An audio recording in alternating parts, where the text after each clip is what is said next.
ስህተቴ ክፍል 7 ባለፈው በክፍል 6 አይተናል። ከክፍል 6 ቀጥለን ዛሬም ደግሞ በድጋሚ በክፍል 7 ተከስተናል። ሰላም ጤና ይስጥልኝ ውድና የተከበራችሁ የዲኔ ጎንደራዊ ዩቲዩብ ተከታታዮች በያላችሁበት የዓለም ዳርቻ ሰላማችሁ ይብዛልኝ። ለዲኔ ጎንደራዊ ዩቲዩብ አዲስ የሆናችሁ ላይክ፣ ሰብስክራይብ፣ ሼር በማድረግ ቤተሰብ ይሁኑ። ሁሌም የምለቃቸው ቪዲዮዎች እንዲደርሷችሁ የደወል ምልክቱን ማጥቆራችሁን አትርሱ ቤተሰቦች። ዛሬ እንግዲህ ከባለፈው ከክፍል 6 ቀጥለን በክፍል 7 ዛሬ እናያለን። ቪዲዮን ከወደዳችሁት ላይክ፣ ሰብስክራይባችሁን እንዲሁም ሀሳብ አስተያየታችሁን በኮሜንት መግለጻችሁን እንዳትረሱ እላለሁኝ ቤተሰቦች። ዛሬ እንኳን እንደዚህ ባዶ ቤት አግኝተን ይቅርና መንገዱ ላይ ጭር ሲልልን ራሱ እድሉን ከመጠቀም ወደ ኋላ ብለን አናቅም። እየተሳሳምን እጆች አጉል ወደ ሆነ ቦታ ሲቃብዙ ፌቢ ያዘቻቸው። ትንፋሽም ሰበሰበችና አይኖቿን እየገለበጠች ሹክሹክታ በሚመስል ድምጽ ሀቢቢ አብረን እንድንተኛ ፈልገሃል እንዴ አለችኝ። እጆቼ እየተረመሰመሱ የነበረበትን ቦታ ለመተኛት የሚገፋፉ በመሆኑ የገመተች ይመስለኛል። አሁን ፌቢ፣ እኔ ሁሉም ነገር ካንቺ ተሟልቶልኝ ወደ ሌላ ሴት የማይበት ምክንያት ማጣት እፈልጋለሁ አልኳት። ድሃ ሆንኩ እንጂ ንግግርህማ ታድሎኛል አለችው። ለመውለቅ ምንም ያልቀረውን ሹራቧን እየለበሰች ሀቢቢ ትንሽ አትታገስም አለችኝ። መከራዬ እንዳይከፋሽ የተመኘው ፌቢ ምን እንዲፈጠር ድረስ ልታገስ አልኳት። በቃሽ ሳስብበት እና እነግርሃለሁ አለችኝ እየሳኩን እና እስከዛ መሳሙንም ተከለከልኩ ማለት ነው አልኩኝ። ፌቢ እንዳልኳት እጆችን ወደ ኋላ ጠፍራ ይዛ ሳመችኝ። ፌቢ ሸኝቻት የሚኪያስ ጋር ደወልኩ። ከፑል ቤት መጥቶ ወደ ማየ ምግብ ቤት ሄድን። አብነትና ኬርሚ ይመሽብናል ብለው ወደ ሰፈራቸው ሄዱ አለኝ። ከፌቢ ጋር እንዳልተኛን ስነግረው የሌለ ተናደደ። እንደውም እንድዘጋት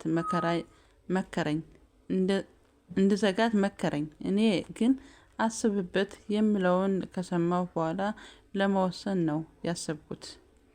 እማዬ ምግብ ቤቷን መዝጊያ ሰዓቷ ሲደርስ እንደተለመደው ሰፌዶቹን ይዤ ወደ ቤት ተመለስን። ሚኪ ወደ ቤቱ ተቀነጠሰ። ሰፈር ስንደርስ አምርያ 30 ሊትር ጀሪካን የግቢውን በር ጋር አስቀምጣ በእጅግ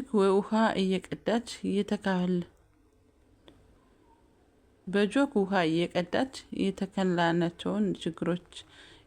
የተከልናቸውን ችግኞች ታጠጣለች። እማዬ እንደተለመደው ያዝኳቸውን ሰፌዶች ተቀብላ ሂድ ቢያንስ 30 ሊትር ጀሪካን ሴት ስትንቀጠቀጥ ይሰማህ፣ ውሃውን በጆክ እየቀዳህ ስጣት አለችኝ። የእውነት ተናድጃለሁ። ምን አባቷ የማትችለውን ስራ ያሰራታል። ብሽቅ እየደበረኝም ቢሆን የእናቴን ትዕዛዝ ተቀብዬ አምርያን ለማገዝ ወደ በራቸው ሄድኩኝ። በጆክ ውሃ ቀድቼ እያቀበልኳት አምርያ ቧንቧ የላችሁም እንዴ አልኳት። እሱም አለ፣ ግን ኃይል ስለማይኖረው በጎማ ስቤ ባጠጣቸው ስላልጠነከሩ ይሰባበራሉ ብዬ ነው አለችኝ። በልቤ ምን አባቷ ኃይል መቀነሻ የሌለው ቧንቧ ነው እንዴ ያላቸው እያልኩ እበሽቃለሁ። አበባዎቹ ውሃ ጠጥታ ስትጨርስ ጥርሶቿን ያጠረፈውን ሽቦ እያየሁ ቆይ ይህን ነገር ምን እያደረግሽ ስታስቸግሪ ነው ዙሪያውን የጠፈሩት አልኳት። ሳቀችና እንዳሰብከው እንኳን አይደለም ጥርሴን ለማስተካከል ነው አለችኝ። ኦኬ ገጣጣ ነበርሽ ማለት ነው አልኳት። አምርያ የምጠቀማቸው ቃላትና ድፍረቴ የሌለ ያስቃት እንደዛ ነገር የሆንክ አመዳም አለችኝ። ጀሪካኑን ወደ ቤታቸው አስገብቼላት ሊሄድ ስል አምርያ እየሳቀች ጥጋበኛ ነገር ነህ አለችኝ። የምግብ ቤት ባለቤት ልጅ ስለሆንኩ ይሆናል አልኳት። እናቴ ከአምርያ ቤተሰቦች ጋር የሌለ ተመቻችታለች። የአምርያ እናት ሲጀመርም ሙድ አላቸው። ከማዬ ጋር ተጠፋፍተው የተገናኙ ህትማማቾች ነው የሚመስሉት።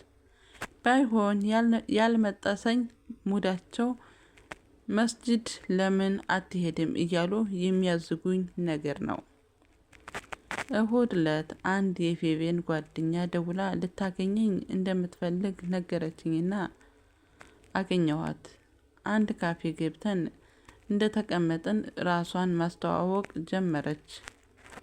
ፍቅር እባላለሁ። ሄሄቢ የልብ ጓደኛዋ ነኝ። ሜቢ ትምህርት ቤት ልትወስዳት ስትመጣ አይተኸኝ ሊሆን ይችላል አለችኝ። በእርግጥ ልጅቷን ብዙ ጊዜ አውቃታለሁ ይላል። በክፍል 8 ይቀጥላል። ቀጣዩን ለዛሬው በዚህ ይበቃናል። እንግዲህ ቤተሰቦቼ ይህን ቪዲዮ ከወደዳችሁት ላይክ፣ ሰብስክራይብ፣ ሼር በማድረግ አግዙኝ እላለሁኝ። በሌላ ቪዲዮ እስከምንገናኝ ቸር ሰንብቱ። ሀገራችን ኢትዮጵያን ሰላም ያደርግልን። ቴንኪዩ